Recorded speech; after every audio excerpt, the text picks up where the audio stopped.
On attend le Terminator de Tim Miller comme des dingues, mais avec la peur au ventre. Alors pour se changer les idées, on va un peu se plaindre de nouveau de Terminator Genesis. Plus, il le mérite. Mettez-vous un peu à la place de ce pauvre rédacteur innocent qui, un matin de l'été 2015, savait qu'il se ferait un super cadeau d'anniversaire s'il allait voir Terminator Genesis au cinéma. Que voulez-vous, on est toujours son pire ennemi, surtout dans les moments où on s'y attend le moins. Résultat, outre un anniversaire minable, le rédacteur, on vous dira pas c'est qui, faut pas déconner, en est sorti avec une rage folle à l'encontre de James Cameron qui avait cancané dans une vidéo pour dire que Genesis, c'était trop de la balle. Sale menteur.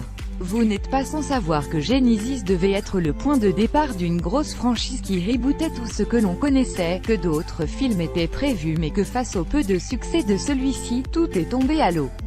Et si dans le film, Emilia Clarke fait un peu pâle figurant Sarah Connor, elle a survécu à l'expérience et peut maintenant en parler sur un ton apaisé. Notamment lorsque Vanity Fair l'interroge sur les problèmes de production de Solo, qui lui permettent de revenir brièvement sur le film d'Alan Taylor. Outre le fait qu'elle se sente soulagée de ne pas avoir à en faire la suite, elle révèle notamment que celui qui a le plus mal vécu le tournage, c'est bien le réalisateur Alan Taylor qu'elle connaît depuis Game of Thrones. Alan a été mâché et digéré sur le plateau de Terminator. Il n'était plus le réalisateur que je connaissais. Il ne s'est pas amusé pendant ce tournage. D'ailleurs personne ne s'est amusé pendant ce tournage, et s'il en fallait une preuve, on apprend en plus que pas loin du plateau, se tournaient les 4 Fantastiques version Josh Trank, autre exemple parfait de catastrophe hollywoodienne et de cinéaste broyé par la machine.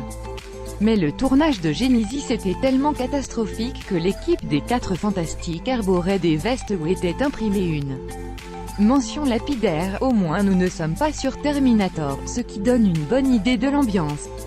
Mais tout ceci n'est plus qu'un mauvais souvenir, entre notre psy et nous.